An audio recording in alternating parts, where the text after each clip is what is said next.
Hi everyone, here is our book for today. It is called Houses and Homes. And we've been talking about houses and homes and buildings and all the different kinds of places that people live and things that you make homes out of, things that you build with. And this book is great. It shows houses all around the world, real pictures of them. Kind of reminds me of the book that Miss Linda C. made for us for building. So, Houses and Homes, and the author of this book, her name is Anne Morris. And the person who did the pictures is Kevin Hayman, but he didn't draw the pictures or paint them or anything. They're all pictures he took with his camera, so they're all photographs. He did all those for the book. Anne Morris is the author. She wrote the words. So let's take a look at Houses and Homes. We read this on our Zoom today. It was a little hard to see on there. Hopefully it shows up better in our video.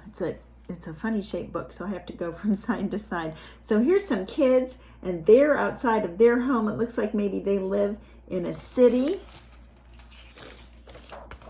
Let's see. Oh, here's another kind of home. Look at this. This is almost really more like a tent, isn't it? All different kinds of homes.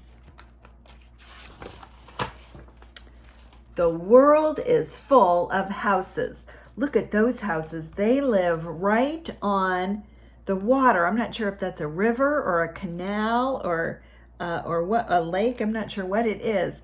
But you walk out your door, you couldn't really play soccer in the yard because there's the water.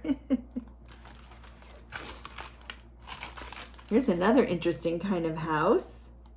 I don't know if any of us in our class live in a house like this. I don't think we live in this kind either. This looks like a house that they've made out of things they found in nature. There's some wood, there's some grass, a little bit of everything there.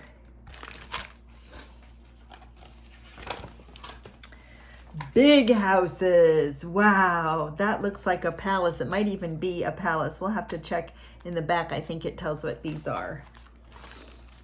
And there are little houses. That looks a little bit more like a tent, doesn't it? That's where they live. There are bright houses. So these people have their houses painted bright blue, bright yellow. And there are white houses. This is actually called the White House. That's where the president lives. And this is a house that is white.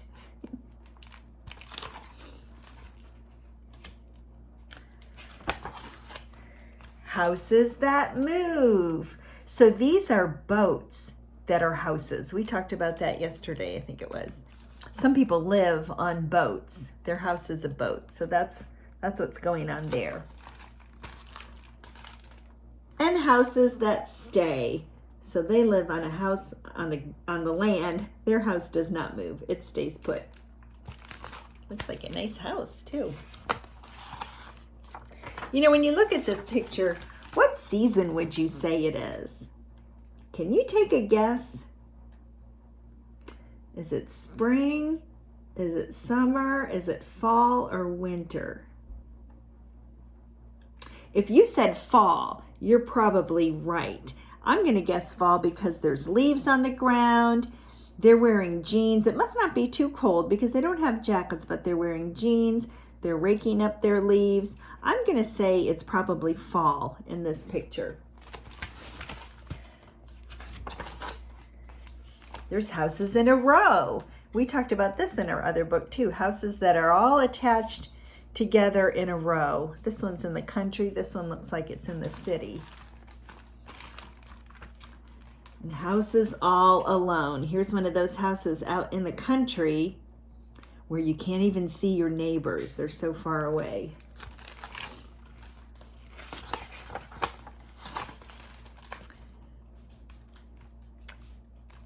Houses filled with families.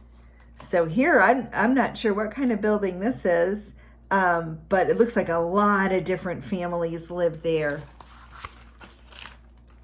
Or houses just right for one family, or maybe even one person lives in there. Wouldn't be much more than that.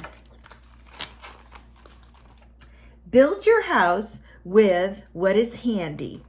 Wood. So they used wood to build theirs because that's what they could find.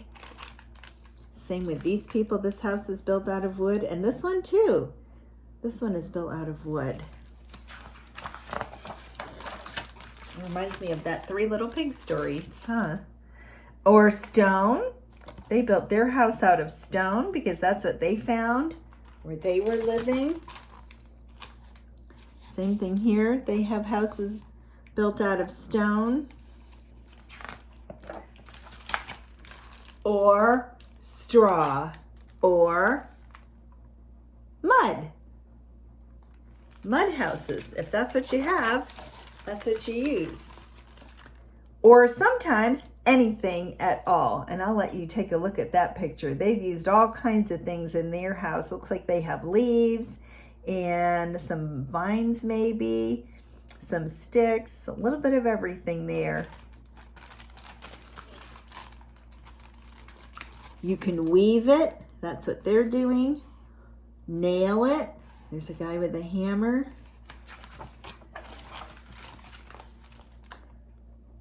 Tie it with a rope. That's how they're getting their house put together.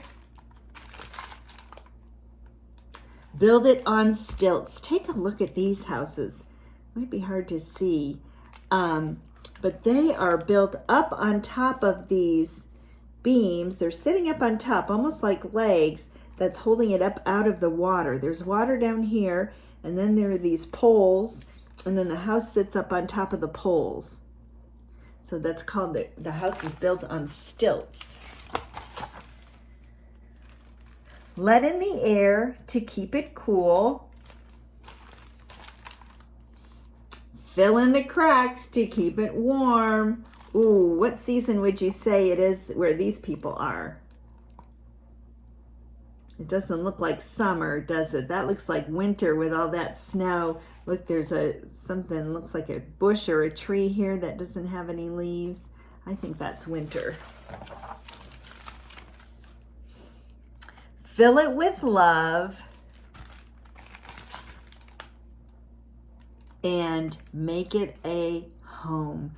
So houses can be built out of all different kinds of things. All over the world, people make their houses out of all different kinds of things. But then when the family moves in and they fill it with love and fun and happy memories, that's what makes their house into a home.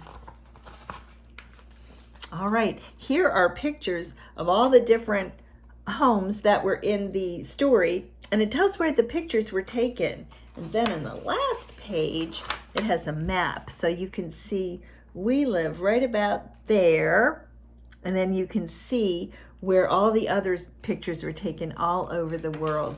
So that is a great book. That gives me some great ideas for building houses. When we get back to school, ooh, we're gonna have some great creations, I just know. So this is called Houses and Homes by Anne Morris, and the pictures are by Kevin Heyman, and that's our book for today. So have a great day, and I will see you later.